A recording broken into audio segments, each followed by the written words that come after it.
मुंबई में होली पर उड़ान संस्था का अखिल भारतीय हास्य कवि सम्मेलन। धरती अंबर और समंदर को ये भाषा समझा दो, दुनिया के हर पंच सिकंदर को ये भाषा समझा दो। अब खंडित भारत माँ की तस्वीर नहीं होने वाली, कश्मीर किसी के अब्बा की जागीर नहीं होने वाली, कश्मीर किसी के अब्बा की जागीर नहीं होने वाली।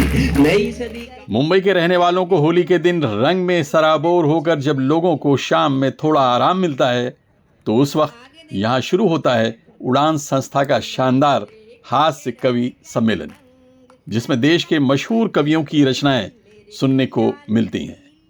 मुंबई के ऐतिहासिक मैदान आज़ाद मैदान में इस कवि सम्मेलन का इंतजार इसके रसिक जन पूरे साल भर करते हैं। इस शानदार कार्यक्रम के पीछे जो शख्सियत तन मन और धन से जुटी रहती है, उनमें एक नाम युगराज जैन जी का है, जो इस संस्था के अध्यक्ष हैं, और दूसरे व्यक्तित्व को लोग लॉयन सुरेश जैन के नाम से जानते हैं। जबकि इस बड़े शानदार कार्यक्रम की कामयाबी के पीछे संस्था के कई दूसरे लोग भी शामिल रहते हैं, जो दिन रात मेहनत करके इसे सफल बनाते हैं। काव्य रसिक श्रोता इस देश में और ख़ासतौर से महाराष्ट्र में भी ख़ासतौर से मुंबई में बहुत ज़्यादा है। उनको इतना इंटरेस्ट आता है कवि सम्मेलन में, पूरी जनमेदनी से भरा हुआ था ये मैदान, और सबने अलग अलग विधाओं में कविताएं सुनाई और श्रोताओं को बहुत प्रभावित किया। लास्ट तक एक भी श्रोता उठने को तैयार नहीं था। इस कवि सम्मेलन की खूबी ये थी कि राष्ट्र निर्माण की कविताएं, धर्म के सांप्रदायिक सौहार्द की कविताएं, प्रेम की कविताएं, होली के रंग और भाईचारे की कविताएं, सब प्रकार की कविताएं परोसी गई और एक नया संदेश दिया गया कि आपस में भाईचारे से रहो, प्रेम से रहो। कि उड़ान हमारा आज 27वां वर्ष है और पूरा एक हास्य कवि सम्मेलन जो आज़ाद मैदान में हम मनाते हैं, और यहाँ पे पूरे करीबन 5 से 7 हज़ार संख्या जो होती है, वाकई एक ऐसा लगता है कि कवि सम्मेलन के माध्यम से जो एक टेंशन फ्री यानी कि एक हंसी का माहौल जो यहाँ पे दिखाया जाता है, लोग सारे अपने गम भूल जाते हैं और इस माहौल को बड़े आनंद से सुनते हैं। नहीं, हमने कहा आपकी तबीयत भी खराब है, उसके बावजूद आप इस हौसले के साथ लगे हुए, कैसे ये आपको ये एनर्जी कहाँ से मिल रही है? मेरी ज़िंदगी के 2 पहलू हैं, एक कर्म सेवा और एक मानव सेवा। सबसे बड़ा चीज़ है कर्म सेवा और मानव सेवा, यही चीज़ साथ में आते हैं। मैं उसी के सहारे चलता हूँ। हमारा शानदार कवि सम्मेलन हुआ, जिसके हमारे अध्यक्ष है युगराज जी जैन और संयोजक है सुरेश जी जैन। सुरेश जी ने अपने पूरे तन मन धन से बहुत इस काम को आगे बढ़ाने के लिए पिछले 27 वर्षों से निरंतर इस आयोजन में सुरेश जी का बहुत बड़ा योगदान रहता है, और सुरेश जी की वजह से इसमें बहुत टीम भी काम करती है। सुरेश जी का बड़ा योगदान रहने से इसको पूर्ण सफलता मिलती है, और मुंबई के होने वाले कवि सम्मेलनों में ये एक अनूठा कवि सम्मेलन है। जब हरिओम पवार जी ने अपनी कविताओं से श्रोताओं को बहुत ही गहरे चिंतन में डाला और श्रोता मंत्र मुग्ध होकर एक एक लाइन सुन रहे थे, और हम सभी उड़ान के मेंबर को लगा कि वास्तव में हमारे यह प्रयास कवि सम्मेलन के थ्रू लोगों के मन को एक नया चिंतन देना, जो 27 साल पहले हमने सोचा था, वो आज और एक बड़ा वट वृक्ष बन गया। हम युगराज जैन जी के बारे में एक बात और बताते चले कि वो खुद भी एक बेहतरीन कवि हैं। सरकार के बजट पर उनकी व्यंग भरी कविता को एक बार सुनिए। फिर भी गरीबों के प्रति तो है आज भी बड़े उदार। देखो ना, बिना टैक्स दिए तुम पी सकते हो नदी का पानी, हवा में से सांस लेने पर तुम्हें कहाँ टैक्स की एक पाई भी पड़ती है चुकानी। अब तक सरकार ने क्या कोई टैक्स लगाया मुर्दों को जलाने पर? ग्वाला अब तक कितना बेफिक्र है, कोई टैक्स नहीं पशुओं के चराने पर। माँ ने बेटे को कितना दूध पिलाया, ये हिसाब पूछने आपके घर कोई अफसर आया? भिखारी अपनी कमाई पर कोई टैक्स अब तक कहाँ चुकाता है? बिना स्लीपिंग टैक्स दिए वो कहीं भी फुटपाथ पर सो जाता है। तुम पैदल यात्री टैक्स से वंचित हो, कहीं भी खड़े रहने पर पार्किंग टैक्स नहीं लगता, तो क्यों चिंतित हो? गाय भैंस के गोबर से तुमने खाद बनाया, उसमें भी टैक्स कहाँ लगाया? इस कवि सम्मेलन में विशेष आकर्षण के तौर पर प्रसिद्ध कवि डॉक्टर हरिओम पवार जी को आमंत्रित किया गया था, जबकि इसके अलावा भी कई कवियों ने अपनी रचनाएं लोगों के सामने पेश की। अपनी खुदगर्जी की खातिर भूल गए क्या अमेरिका, तुमको अपने पापों के ही अंक मिले हैं अमेरिका, अपने पाले सांपों के ही डंक मिले हैं अमेरिका, अपने पाले सांपों के ही डंक मिले हैं अमेरिका।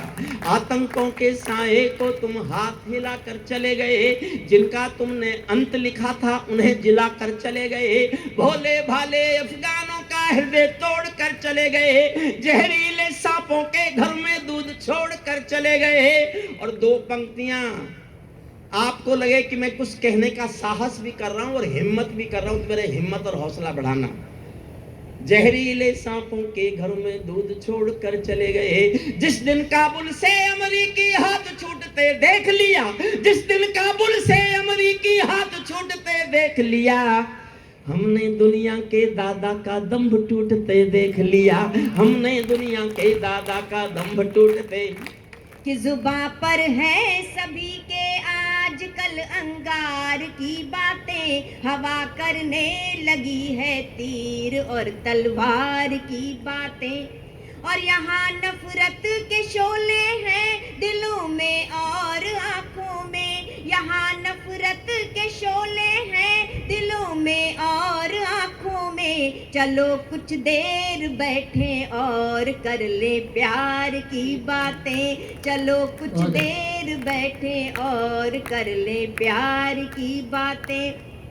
हास्य से प्रेम करने वालों के लिए मैं प्रेम में हास्य लेकर आई हूँ। मेरी कविताओं में प्रेम में हास्य है और हास्य में प्रेम। आजकल के नौजवान प्रेम को क्या समझने लगे हैं, एक मुक्तक सुनाती हूँ, सुनिएगा। कि समर्पित भावनाओं का सदा उपहास करते हैं, समर्पित भावनाओं का सदा उपहास करते हैं, कि यूज एंड थ्रो की थ्योरी में अडिग विश्वास करते हैं। क्या बात है। मैं आपसे ये कह रहा हूँ कि जो लोग ये आगे बैठे हुए हैं, पीछे वाले लोग ही ताली बजा रहे, आगे वाले बजा ही नहीं रहे, 2-3 लाइन वाले। आप लोगों की भी जिम्मेदारी है, आप आगे इसलिए बैठे हुए हैं, आपके आगे बैठने का कोई कारण नहीं है, आपके आगे बैठने का सिर्फ इतना कारण है कि आपके पीछे लोग बैठे हुए हैं, इसलिए आप आगे बैठे हुए हैं। इसलिए आपकी भी जिम्मेदारी है कि आगे वाले लोग भी ताली बजाए तो पीछे वाले भी बजाएंगे। एक बार पूरा सदन दोनों हाथ खड़ा करके जोरदार तालियां बजाए और इस बात का सबूत दे। ये जैन समाज का ये उड़ान का कवि सम्मेलन 26 वर्ष इस कवि सम्मेलन को होते हुए कितने साल हो गए? 27 साल। ये 27 साल क्यों हो गए?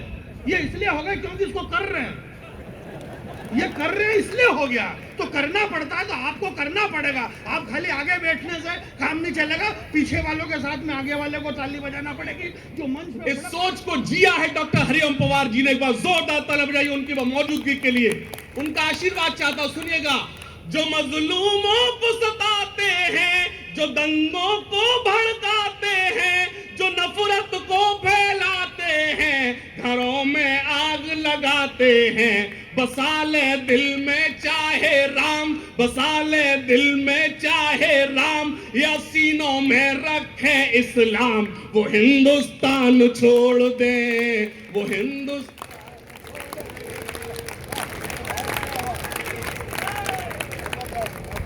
वो हिंदुस्तान छो। एक बंद पड़ता हूं। इस अवसर पर शिवसेना यूबीटी के स्थानीय सांसद अरविंद सावंत और भाजपा के वरिष्ठ नेता और महाराष्ट्र के पूर्व मंत्री राज के पुरोहित, जो यहाँ कर्मवीर के रूप में मौजूद थे, उन्होंने सभी लोगों को होली की शुभकामनाएं दी। जो बुरा सोचता है ना, तो होलिका उसमें जल गई, प्रहलाद विष्णु के आशीर्वाद से बच गया। और भगवान विष्णु ने फिर नरसिंह का रूप लेकर हिरण्यकश्यपु को भी मार दिया। ये कहावत, ये जो कथा है ना, उसको अंतर्मन से देखो। राजनीतिक भाष्य करना आसान है, किसी की आलोचना करना आसान है, लेना देना ही नहीं तो आलोचना करने में क्या जाता है अपना? करो आलोचना, लेना देना तो है ही नहीं। आदरणीय युवराज जी, लाइन आदरणीय सुरेश जी और सभी कमेटी के सदस्य और कविगण हरिओम पवार जी, उनके सदस्य कविगण, एक बार जोरदार कवियों के लिए तालियों से उनका स्वागत करें। तालियां बजाइए भाई साहब। और उड़ान संस्था के आदरणीय युगराज जी और लायन सुरेश जी और उनके सभी पदाधिकारी और राजा और समस्त पदाधिकारी, जिनके नाम मैं ले नहीं सकता हूं, माफी चाहता हूं। इस अवसर पर उड़ान संस्था की तरफ से टीवी जगत की मशहूर हस्ती 8 वर्षीय निहाल कुणाल को सम्मानित किया गया। वो आसमां को चीर के भर रहे उड़ान, उन पंछियों को हौसला दे रहे उड़ान। ओ गगन के पंछियों, हौसला न हारना, मंजिल तुम्हारे सामने, हो न मत निराश। शाम के 7 बजे से शुरू होकर यह कार्यक्रम रात के 10 बजे समाप्त हुआ। इस अवसर पर कई राजनीतिक दलों से जुड़े नेता, समाज सेवक, उद्योगपति, व्यवसायी बड़ी संख्या में यहां मौजूद थे। Abid Naqvi, press 9 news, Mumbai.